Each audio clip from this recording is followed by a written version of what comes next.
Hello and welcome to Conscious TV. My name is Renate McNay. In the studio with me today is David Bingham. Hello, Hello. David.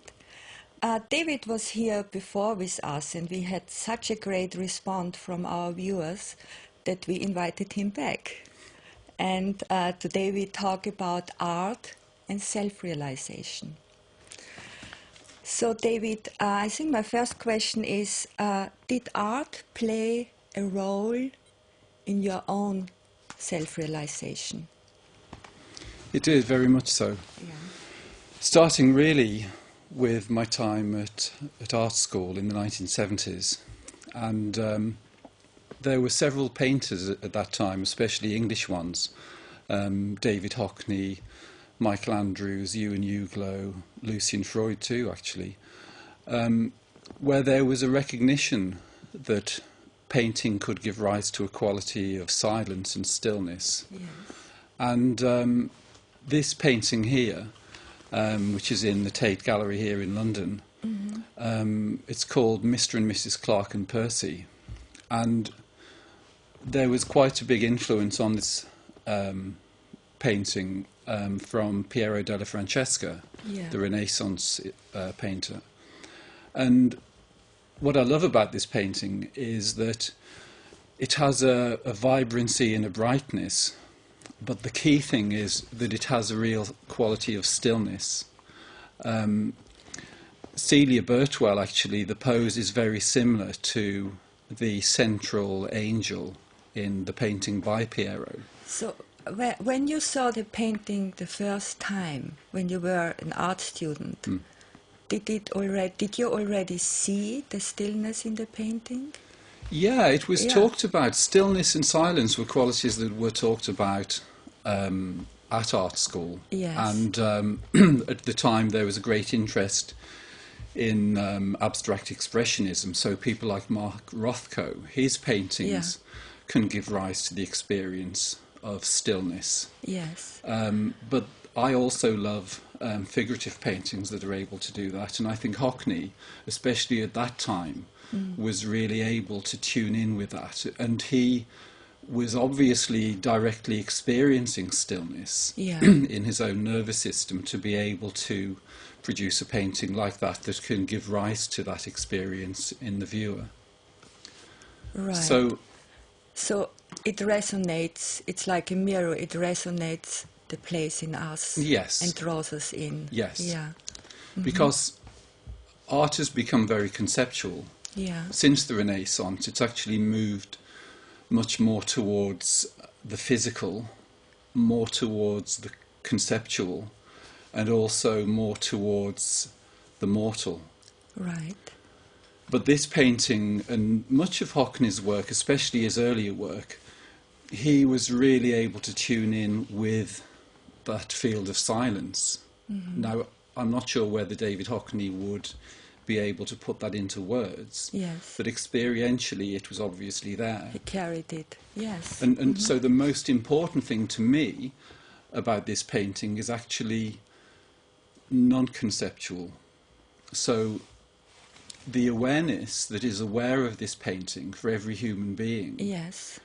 is actually the simplest form of awareness. Yes. So it's awareness that is aware of the painting. Yeah. And that awareness is still. And do you have to step back in order to let the awareness be the foreground to recognize itself? How do you stand in front of a picture and let it happen? Do you know what I mean? The easiest way is to simply observe without judgment. Right. So without getting stuck into the details. Without allowing the mind to begin to roll, because the mind will say, oh, I like this painting, or I don't like it, or I don't like those clothes, or I don't like that carpet. That's right. Or this painting is typical of the 1970s. Or, many other things that the mind can introduce. But the key thing is to allow the stillness to become accessible through just quietly focusing on the painting in a completely relaxed way, almost as a meditation. but not allowing the mind to conceptualize. Yes. And by doing that, the nervous system can begin to settle down. Actually, the easiest way to do it is with a book at home or on the internet maybe. Because if you're in the Tate Gallery looking at this painting, you know, there'll be hundreds of people walking by and it's more difficult to do it there.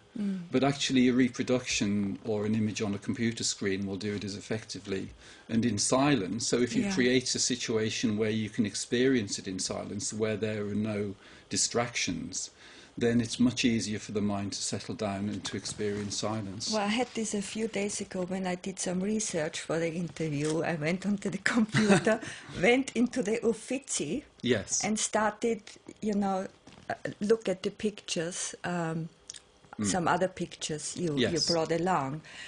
And I just, you know, was sitting there and looking, and then I went to Leonardo da Vinci and Michelangelo and things, and I just let it. I mean, I didn't, as you said, I didn't try to figure something out. I just looked, or looking happened. Yes. Yeah, it was not that I was looking. Yes. Looking happened. Yes. And then I started to get all kinds of feelings. Fantastic. Yeah, so I understand what you're saying.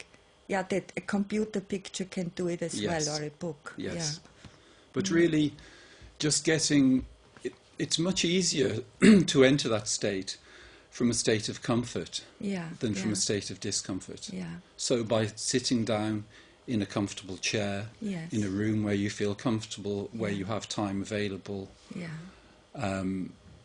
looking at an image that you really resonate with, because it's different for everyone, because the simplest form of awareness is actually available by looking at any painting or actually looking at anything in the natural world. It can happen, you know, by looking at a beautiful person or by looking at a landscape or an animal or a sunset. Absolutely, absolutely. Yeah. Yes. But it's really, to me, that's the highest purpose of art. The highest form of art is actually non-conceptual rather than conceptual, because it gives rise to an inner knowing of the simplest form of awareness, which I'm going to go into more deeply in our interview. I know you said earlier to me the highest form of art is to reveal the self. Yes. Yeah. Is the artist actually aware that this is what it's about? I think the period that we've lived through has been a period where form has predominated. So since the Renaissance, for instance, we've moved more towards physicality. We've moved more towards conceptualization. We've also moved towards the idea that it's the artist as an individual who is the creator. So there's authorship of action, authorship. So, you know, the artist says, oh, well, I did this, and, you know, aren't I really good? And then everyone's saying, oh, he's a fantastic artist. Yes. You know, look what he's done. Yes, yes. But to me, art or any creativity comes from a space that is impersonal.